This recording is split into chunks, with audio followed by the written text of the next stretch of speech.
Why did humans succeed as a species?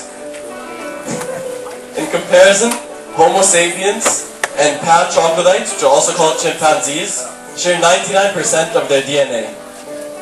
So why are humans on every corner of the earth, while at the same time, chimpanzees are foraging in the forest?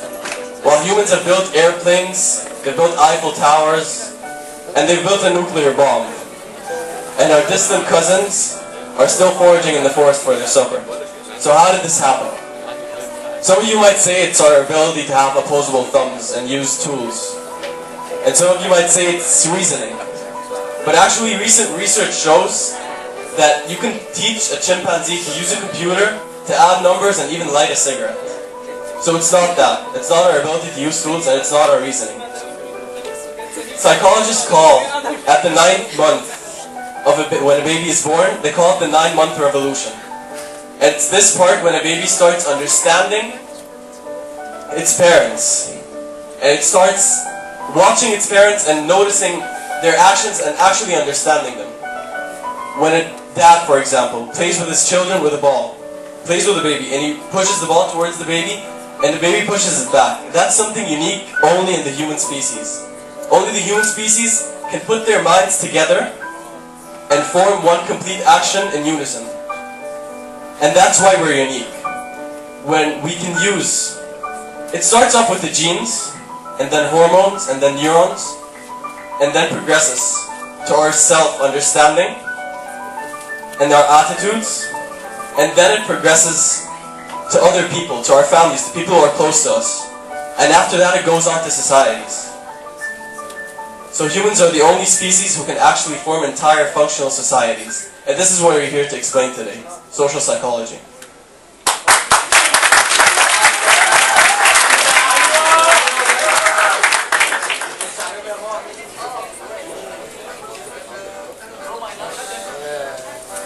We prepared this video just to help you guys understand what we're talking about during during the speech itself.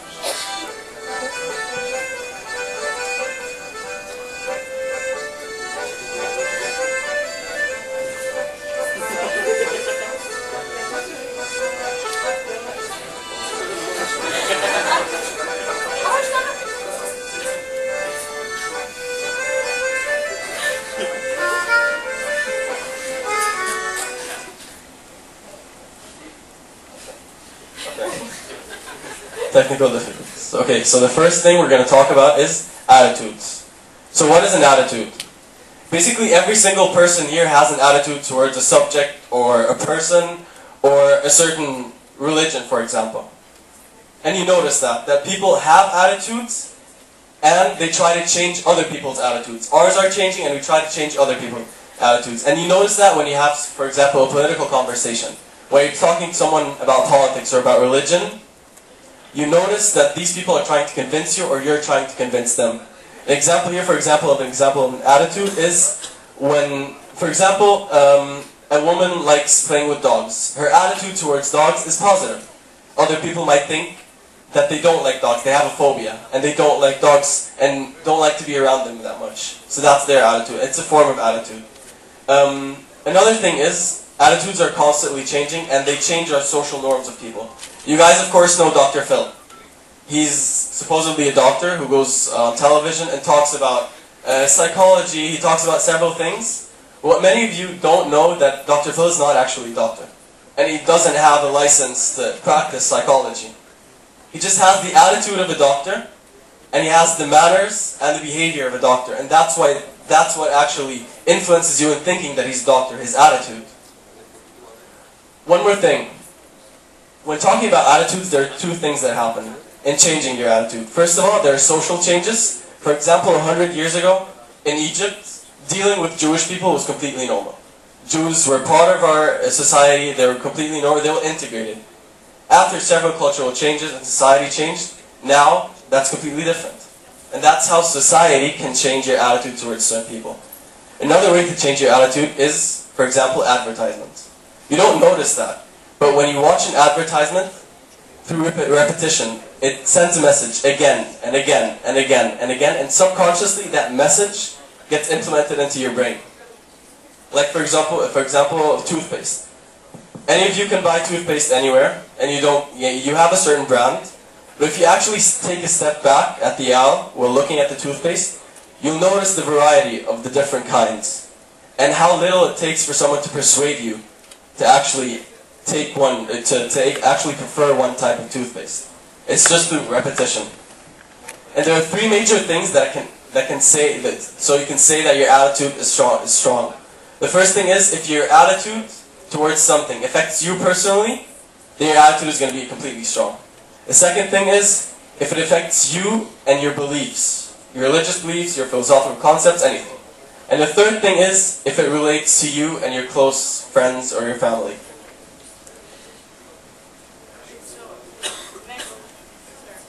Next we have persuasion. So what is persuasion? Persuasion is an active method of influence that attempts to guide people towards the adoption of an idea or a behavior or an attitude by rational or emotional means. It does not use strong pressure or force. And the first type of persuasion, there are two types that you can use. The first type is the central persuasion method, and what it is, it's fact-based. It has a long-lasting effect, but it requires more motivation. For example, a politician who outlines his beliefs and he outlines his beliefs, and he mentions his previous records and all this. This is a central method of persuasion, but it requires, of course, more motivation until you believe actually what he says. So this is the very first type that you can use. There is also another type that you can use, which is the peripheral. The peripheral is if a politician uses flags during his campaigns, or he smiles, or he wears clean shirts and all this, things that you recognize when you watch him. This is the peripheral one, and this one requires less motivation, of course, but the effect is shorter. The change isn't very long-lasting. So this is basically what persuasion is. It's trying to change people's perspective to make them believe what you actually believe in.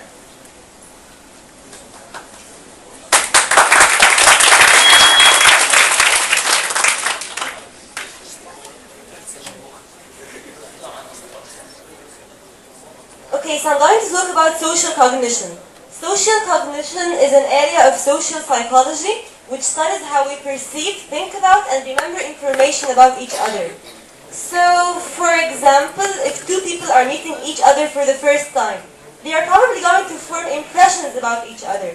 So, for example, here, this guy may think that she's cute, nice, friendly, and she may think that he's helpful, or handsome, or has good hair, anything. So social cognition is about forming impressions about each other.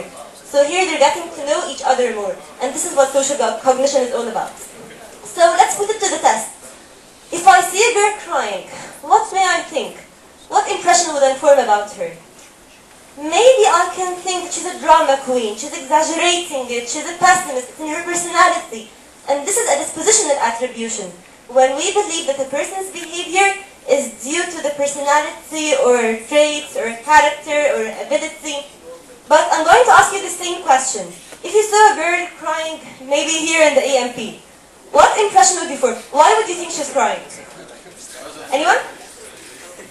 Exactly. Maybe she has a bad break, maybe she has not had a bad day, she sprained her ankle or has a headache or a TDL, anything. So this is called a situational attribution, when you believe that a person's behavior is due to the situations or external elements. And actually in real life, there tend to be more me than you. We tend to make more dispositional attributions than situational attributions, because we tend to overestimate the importance of personality and underestimate the influence of the situation. So the take-home message here is to never underestimate the influence of the situation, because it has a huge impact on the behavior. Thank you.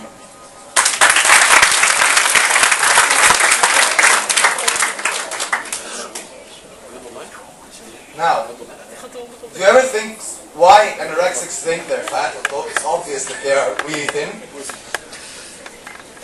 It's because they have a distorted self-image. So, my friend here, she thinks that she's fat, although it's obvious that she's quite thin. According to Carl Rogers, the self-awareness is made up of three main aspects: self-image, self-esteem, and the ideal self. Starting with the self-image, it's what you think you are, actually, and it's not really always realistic. As seen here, as I explained before, here she thinks she's fat. And this self-image is actually affected by a couple of things, mainly trends, social trends, or people influences.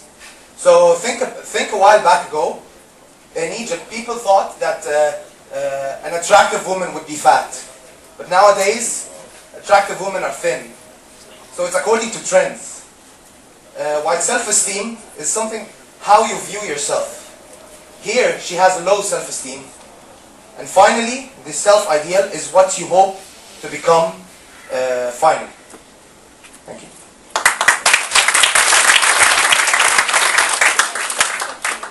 Social influence, but what does that mean? It basically means the change of behavior as a result of the way the changed person perceives themselves in relationship with the influencer, others, and society in general. It's the study devoted to discovering principles that determine our beliefs, create our minds, and moves us to action. The main area we examine today is conformity, which is how we adjust our behavior to match the behavior of the people or the group we belong to. It's based on normative social influence, which is the desire for fitting in, belonging, and seeking approval of others. Here in this example, we see a group of 3 friends who were supposed to meet, but one of them arrived late and decided to grab something to drink. And so, as he approaches the table of his friends, he is holding a cup of Coke, but finds that they are drinking beer. And so, he changes his mind immediately and goes to order a beer. And so, what happened here? It's basically that this fellow over here has just conformed to the actions of his friends. He changed his beliefs, values, because his friends just did this action. And so this is conformity. It can run very deep to change your actions to be or match your admired, to be like your admired superiors. This is exactly what social influence is. Thank you.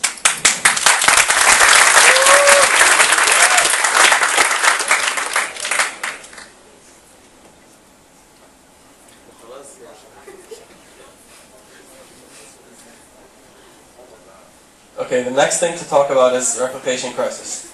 Everything you've heard about up to this point has been tested, and there have been experiments done on every single thing. But the problem is, and scientists just noticed that a couple of years ago, that every single experiment has been hard to replicate, like the majority of them.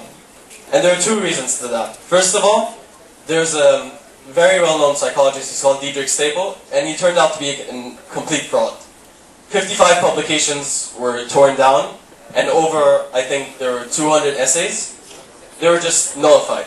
Simply because there was no claim backing up anything he said. And why was that? Why did people not look into what he says? And they cited his publications. They read them and they cited them without even testing them or trying to replicate them. So, a psychologist called David Blake said, the problem with this is not the people who figured it out, the people who questioned it, but the majority of the people who sat silent for over 15 years without even questioning the results that were here. This picture just explains that one person has a result A and the other person tries to replicate that and doesn't get it. The second thing to talk about is about the replication crisis, the cultural issues. For example, there was a study done in the US that concluded that men subconsciously, they try to suppress their sexism against women, and they try to treat them equally. If that study were to be done in Egypt, I think we'd have a different result from that. So basically there are 2 things. 1, people who are fraudulent, and 2, the cultural issues. So people who do experiments, but at the same time, they're not applicable in other societies and cultures simply because these are not their norms.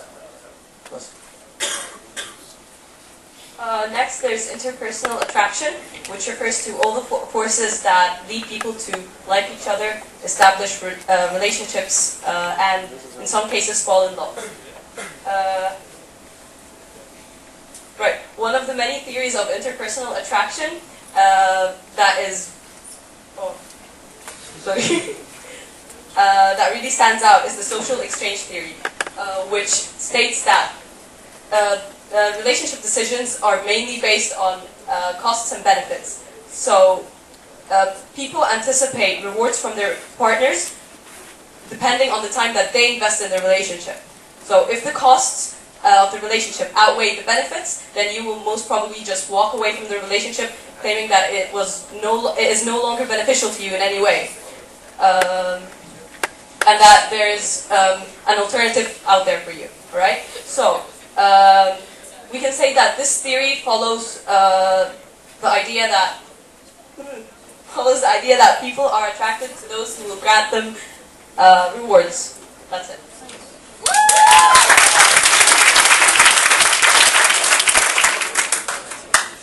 Sorry, but the final thing here is now we're going to show you a social experiment in action, the Ash conformity test. You will see here 8 people, and 7 of them are Confederates, meaning they're familiar faces, and one of them is the true subject.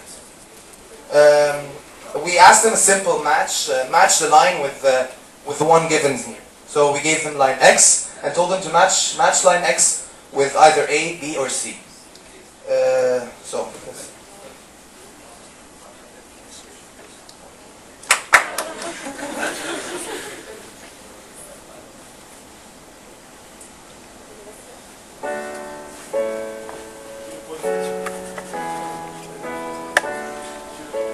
Good evening.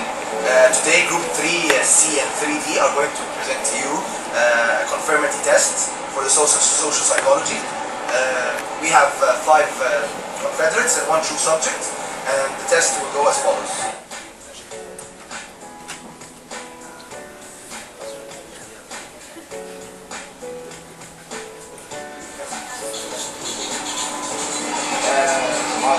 أنا شهور وربنا وإحنا في عين شمس وعايزين علينا experiment social experiment فلو ممكن نقعد بس 5 دقايق عشان نعمل experiment.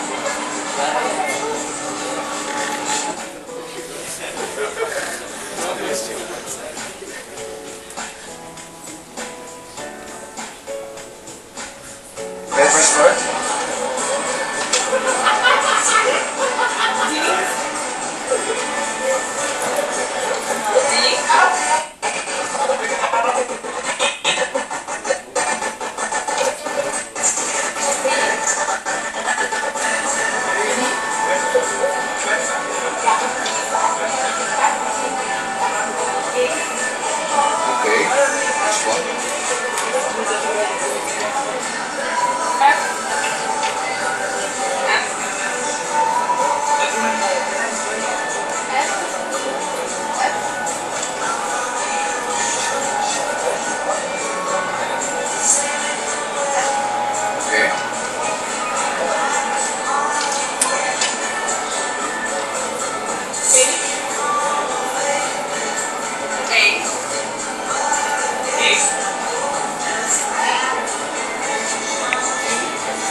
Thank you.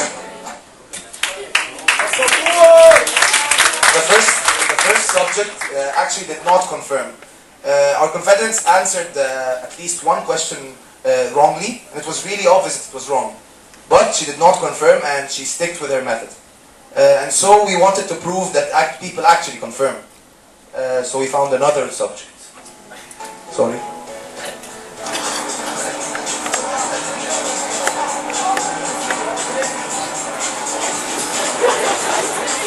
لسه بستخدمها موجودة معاك يعني. أنا شهور وده كرماني احنا في عين شمس وعايزين نعمل سوشيال اكسبيرمنت. فبس استاذنك لو تيجي تقعدي معانا بس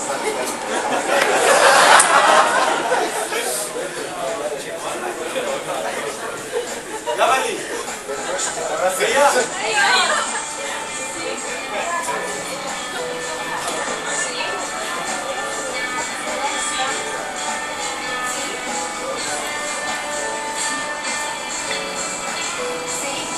Okay, next word.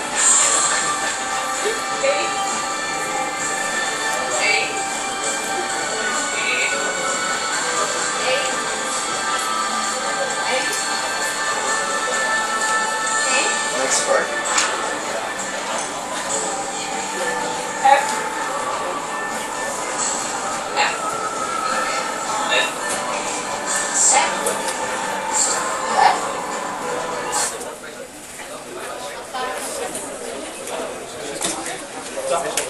So that's it. We hope you enjoyed our presentation. Finally, with